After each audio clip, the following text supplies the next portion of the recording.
Welcome to All Girl Relationships, where we talk about everyday problems people face in their lives. Let's start the video. My fiancé, Liam, was my first and only relationship.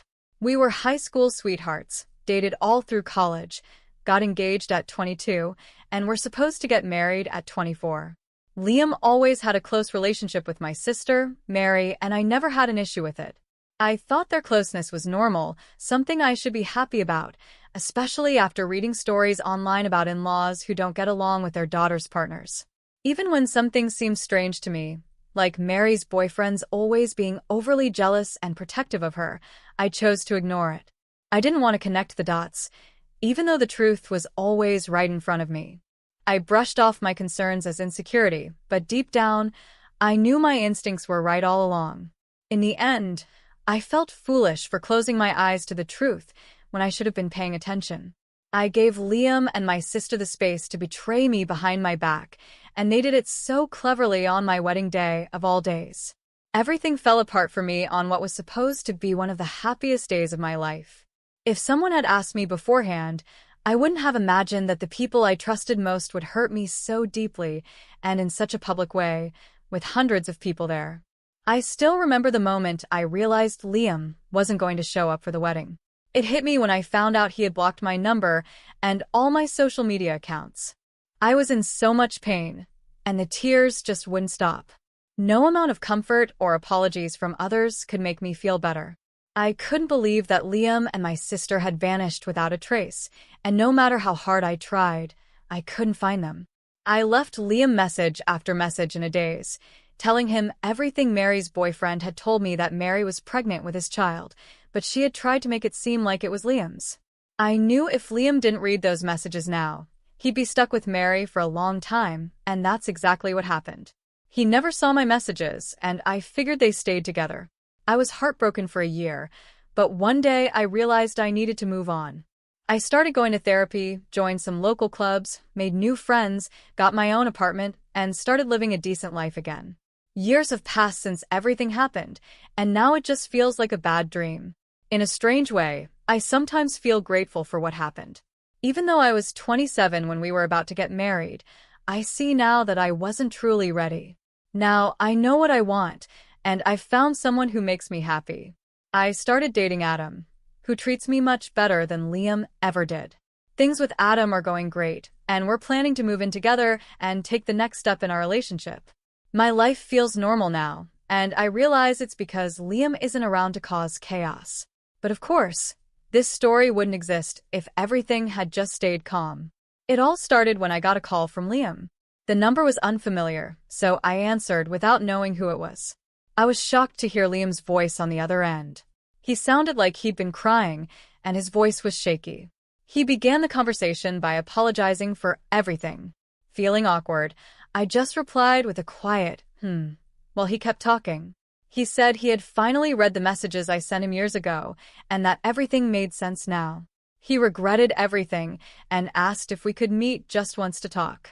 I told him no, that after everything he did, I couldn't trust him anymore. Surprisingly, he didn't argue. He just hung up. I thought that was the end of it, and I felt relieved. I finally got some closure, and it seemed like Liam had gotten the karma he deserved. But unfortunately, that phone call was just the start. The next day, I started getting flooded with calls and texts from my parents, relatives, and even Mary. They all blamed me for ruining a happy marriage. My mom was especially upset, saying it was petty of me to tell Liam everything Mary's ex-boyfriend had told me, because apparently, she and Liam were already building their own relationship. I shouldn't have tried to ruin things, but this made me sure that Liam must have confronted Mary, and something went wrong between them. Honestly, I don't feel a bit of sympathy for someone like Mary, who wrecked my home. Everything that's happening to her is because she couldn't be honest or loyal. Still, I can't help but have a little bit of doubt, even though Liam's family and even Adam are on my side. I really need some advice here. Am I wrong? I talked to Adam more about this because I felt it was time to tell him the whole story. Before, he only knew a few details. I told him about my wedding day, Mary's ex-boyfriend, Liam, and everything that's happened since. Adam was really understanding and supportive. He knew why I was so hurt by how my family was acting in this situation. He even suggested that I should meet Liam and hear what he had to say. I was surprised, but I agreed. I messaged Liam on the same number he used to call me. We talked a little and made plans to meet in a couple of days as he would be flying to my city. I'll keep you all updated. Well, I met Liam today, and everything you guys predicted was right. Mary had lied to Liam because, of course, Liam had more money than her ex-boyfriend, who was still in college when they were dating. Their relationship turned toxic right after Liam proposed because Mary had gotten what she wanted: a bank account. She stopped doing the things she used to with him and just started using him for his money. Liam was crushed. Since they were married, divorcing her would mean losing a lot of his assets. Eventually, though, he found one of the messages I had sent him while going through his old phone, and that confirmed his suspicions. He decided to get their son's DNA tested, just in case, and it turned out the ex-boyfriend was right. Liam kicked Mary out and filed for divorce. Mary is furious now because she had to move back in with my parents and can no longer afford her expensive lifestyle. Liam told me he wanted to meet me to thank me for helping him. He also tried to talk about how he wished things had worked out between us. I told him straight that the only reason we didn't work out was because of him and his lack of loyalty. I guess he finally realized how badly he messed up because he listened to everything I said with his head down in shame. I didn't say much. I just got up and left. Right now, what I'm really thinking about is my relationship with my family. It's heartbreaking how they side with Mary when she's clearly the one in the wrong. It makes me wonder if my relationship with them was ever real. I know they've always favored Mary because she's the youngest, but this is too much. I'm honestly speechless. I think I need some time to figure out what I really want. Adam and I decided to go on a road trip, which lasted about 2 weeks. Luckily, our jobs are flexible. That trip opened my eyes. It made me see my parents for who they really are and how they truly view me. I realized that, to them, I was always just a replacement for Mary. As soon as they got her back, they'd forget about me. This time wasn't any different from the others, except now I saw it clearly and could connect the dots.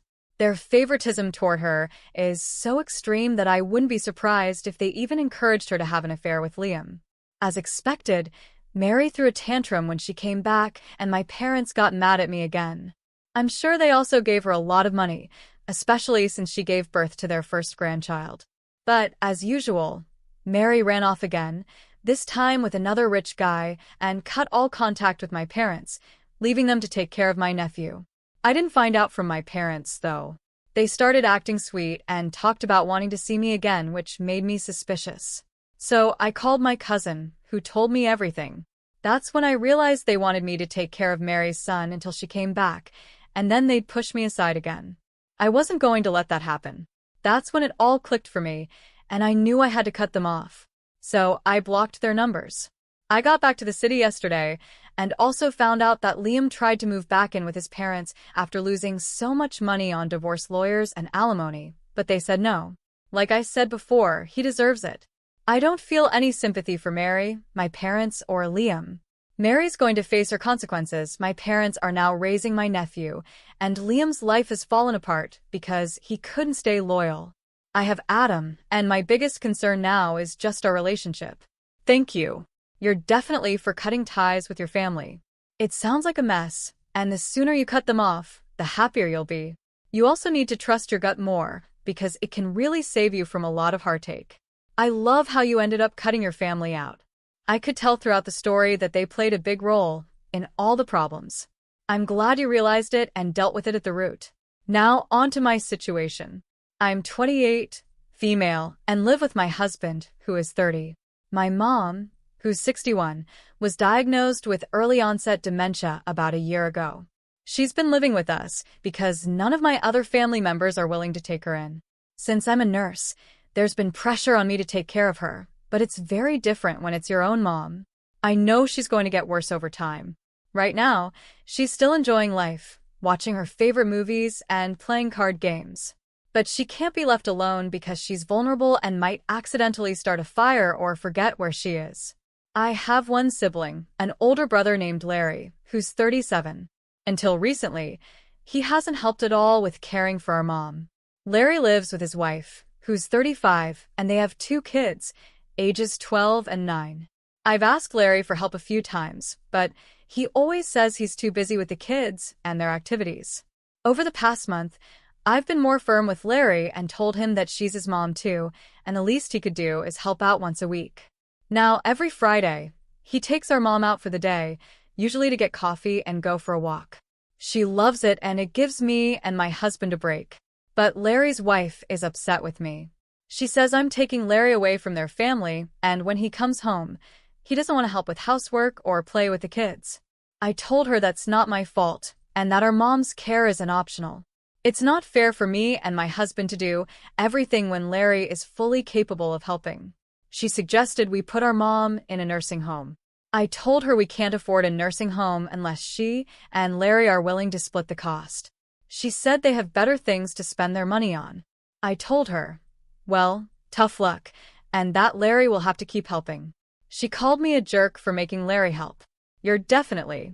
Taking care of your mom is a huge responsibility for you and your husband. Your brother helping out once a week for a few hours is the least he can do. If he's too tired afterward to help his wife or take care of their kids, that's their issue to figure out. They chose to have kids, so that's not your problem.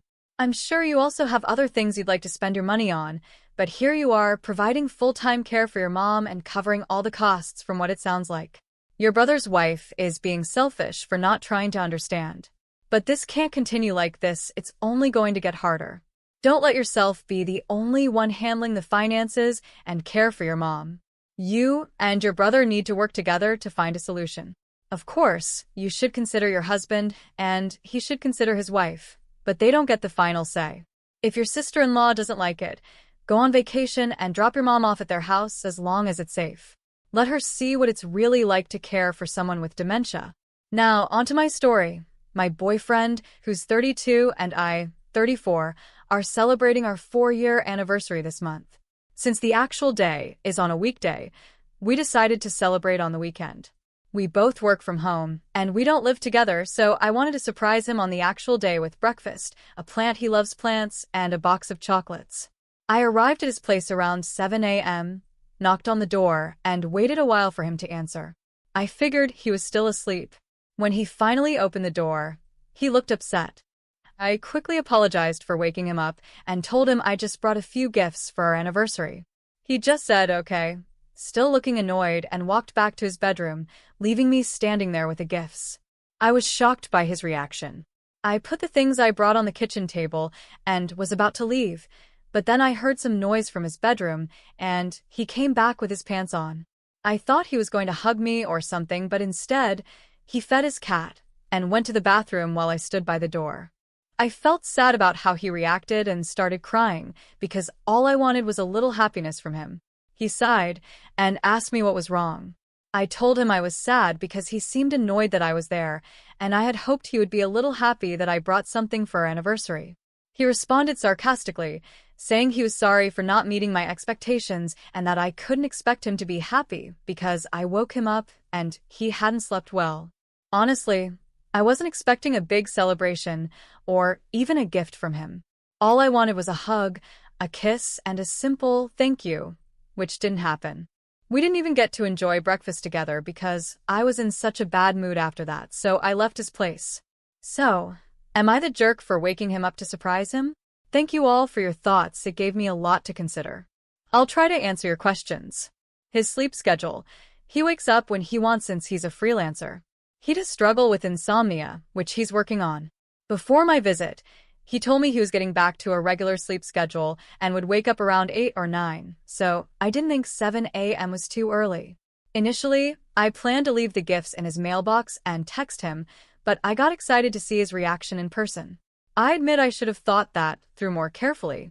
I don't usually show up like that, but I thought it would be a sweet gesture. Does he usually like surprises? Yes, he does. Keys to his place. I used to have them, but he asked for them back after getting his cat, which he adopted when his grandmother moved to a retirement home. His mom takes care of the cat when he's away, which is why I don't have keys anymore. Some people think it's weird he didn't make another copy, but I don't see it as a red flag. We just didn't think about it. Is he cheating? No, he's not cheating. I didn't give any hints that I didn't trust him. The noise I heard was just him drinking water, making his bed, and putting his pants on. I trust him. For the update, we talked about everything and we both agreed that we were a little in the wrong. I apologized for waking him up after a bad night and getting upset at how he reacted. He apologized for making me feel rejected and said it would have been different if he had slept well. He also mentioned he was touched by the gesture, not the jerk. Look, I'm not a morning person either, so I can be like a zombie when I wake up. But even if I were barely functioning, I'd still give you a hug, say thank you, and let you know I needed a quick shower to fully wake up. After 5 years, you probably know his sleep schedule. A lot of comments are focused on the fact that it was 7 a.m., which is when most people are awake, but since he works from home, his schedule is different.